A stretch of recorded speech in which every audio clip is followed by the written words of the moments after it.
Hello everyone, welcome to competition career point. मैं आज आप लोगों के लिए कठिन समय में जो कि डायरी है इसी से संबंधित हम लोग 40 प्लस एमसीक्यू जो कि महत्वपूर्ण प्रश्न है उसका आज हम लोग प्रैक्टिस करने वाला है, अभ्यास करने वाले हैं।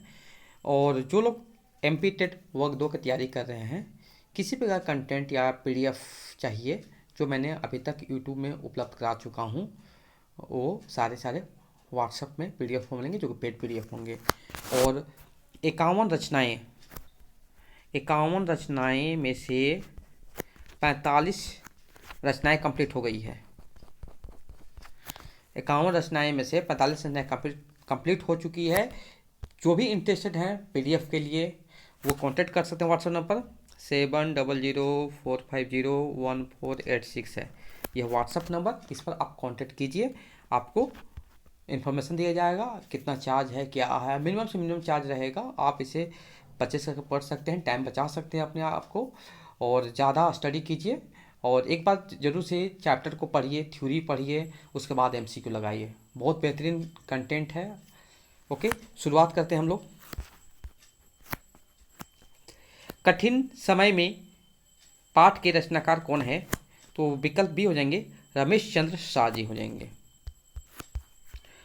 प्रश्न संख्या 2, रमेश चंद्र शाह की रचना कठिन समय में किस विधा से संबंधित है? तो विकल्प सी हो जाएगा डायरी। कठिन समय में की यात्रा किस स्थान से प्रारंभ हुई थी? तो जयपुर। कठिन समय में का अंत किस स्थान पर हुआ था?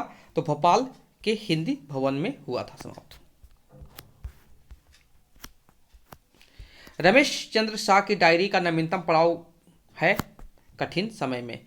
5 डायरी ये लिखे हैं, उसमें से ये नवीनतम है, अंतिम है और नवीनतम भी है, 5वीं है।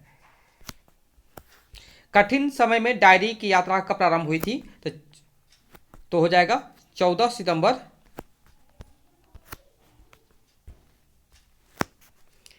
तो यहाँ पर जो विकल्प है ना, ये विकल्प नहीं होगा। यहाँ पर विकल्प नंबर ए हो जाएगा 15 सितंबर 2009 ईस्वी को प्रारंभ हुआ था। कहाँ से? जयपुर से हुआ था। कहाँ से? जयपुर से शुरुआत हुई थी। तो ये पीडीएफ में आपको सुधार के दिया जाएगा। प्रश्न संख्या 7, कठिन समय में डायरी यात्रा का अंत कब हुआ था? तो 23 फरवरी 2017 को। नेक्स्ट प्रश्न है 15 सितंबर 2009 से 23 फरवरी 2017 तक समय अवधि किस डायरी पड़ाव से संबंधित है? तो कठिन समय में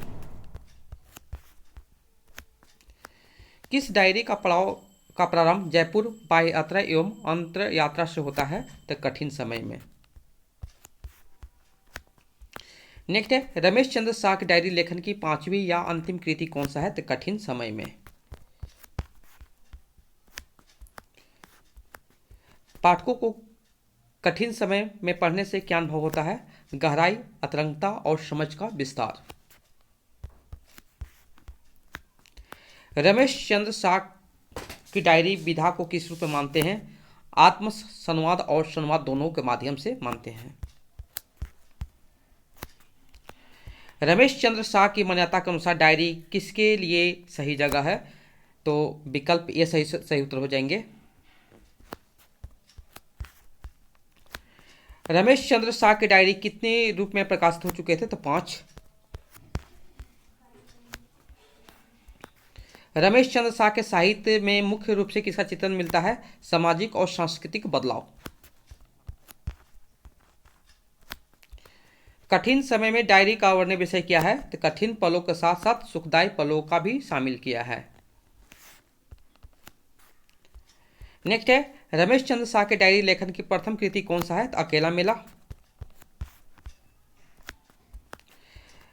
1981 से 85 तक समयावधि किस डायरी पड़ाव से संबंधित है? तो अकेला मेला। रमेश चंद्र शाह के डायरी लेखन की दूसरी कृति कौन सा है? तो इस खिड़की से।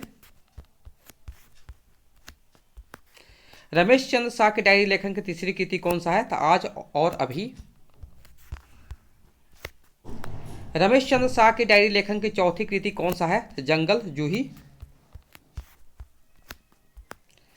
नेक्स्ट है 1986 से 2004 तक की समयावधि किस डायरी पड़ाव से संबंधित है? तो इस खिड़की से।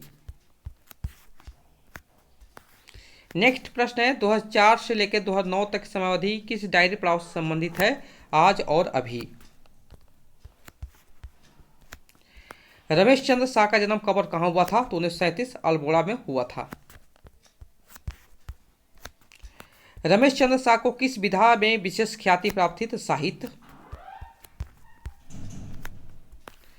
रमेश चंद्र शाह को 2004 में कौन सा पुरस्कार प्रदान किया गया था? तो पद्मश्री। रमेश चंद्र शाह को विनायक उपन्यास के लिए कौन सा पुरस्कार मिला था? तो साहित्य अकादमी पुरस्कार। रमेश चंद्र शाह ने अपने कैरियर की शुरुआत कहां से की थी? तो बारछीना हाई स्कूल से। रमेश चंद्र शाह ने किन छोटे शहरों में शिक्षण कार्य किया था? सिद्धि और पन्ना। रमेश चंद्र शाह ने किस विषय में शिक्षण कार्य किया था? तो हम्दिया कॉलेज। रमेश चंद्र शाह को साहित्य अकादमी पुरस्कार किस वर्ष प्राप्त हुआ था? 2014 ईस्वी। इनमें से कौन सा कहानी संग्रह रमेश चंद्र शाह के नहीं है? तो आपके पास 4 विकल्प हैं, जंगल में आग, मोहल्ले का रावण, एक और अस्थमा थिएटर। तो विकल्प यहां से हो एक और अस्थमा, ये सही हो जाएगा उत्तर। नेक्स्ट प्रश्न जी यहां पर है, इनमें से कौन सा उपन्यास रमेश चंद्र शाह का नहीं है? तो राग दरबारी, गोबर गणेश, किस्सा गुलाम, पूर्वापर। तो क्या हो जाएगा? राग दरबारी। नेक्स्ट है रमेश चंद्र शाह को किस उपन्यास के लिए साहित्य अकादमी पुरस्कार सम्मानित किया गया था? तो विनायक हो जाएगा। नेक्स्ट है इनमें से कौन सा काव्य संग्रह रमेश चंद्र शाह का नहीं है? तो यहाँ देखिए 4 विकल्प में, कछुए की पीठ पर, नदी भागती हुई, कुआनो नदी, चाक पर समय। तो क्या हो जाएगा? यहाँ पर कुआनो नदी हो जाएगा। इनमें से कौन सा निबंध संग्रह रमेश चंद्र शाह का नहीं है? तो यहाँ पर रचना के बदले, कमल के फूल, शैतान के बहाने, आड़ू का पेड़। तो क्या हो जाएगा? कमल के फूल। इनमें से कौन सा यात्रा वृत्तांत रमेश चंद्र शाह का है? तो एक लंबी छा। ये बहुत इंपॉर्टेंट प्रश्न है। इनमें से कौन सा नाटक रमेश चंद्र शाह का है? तो माई जाई खुसरो और मटिया बुर्ज। तो यहाँ ए और बी दोनों सही हो जाएंगे। नेक्स्ट है रमेश चंद्र शाह को किस आलोचना रचना के लिए व्यास सम्मानित किया गया था? तो आलोचना का पक्ष। रमेश चंद्र शाह ने अंग्रेजी साहित्यकार कैथलीन रैन की कविताओं का हिंदी अनुवाद किस नाम से किया था? छंद और अपक्षी। आज का अंतिम प्रश्न जो है, रमेश चंद्र शाह को व्यास सम्मान किस वर्ष दिया गया था? 2001 ईस्वी।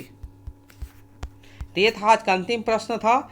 और जिनको भी ये PDF चाहिए, और भी बहुत सारे 51 रचनाएं में से 45 कंप्लीट हो चुका है, और बाकी जो 6 रचनाएं हैं आपको 5 से 7 दिन के अंदर ये भी कंप्लीट होते हुए दिखाएंगे पूरा यूट्यूब पर फ्री ऑफ कोर्सेस। ठीक है, तो यहाँ पर जितनी भी रचनाएं हैं मैंने सारे से निचोड़ प्रश्न आपको लिए उपलब्ध कराया हूँ। और जिनको भी PDF चाहिए वो कॉन्टैक्ट कर सकते हैं। व्हाट्सएप नंबर दिया रहा है 7004501486।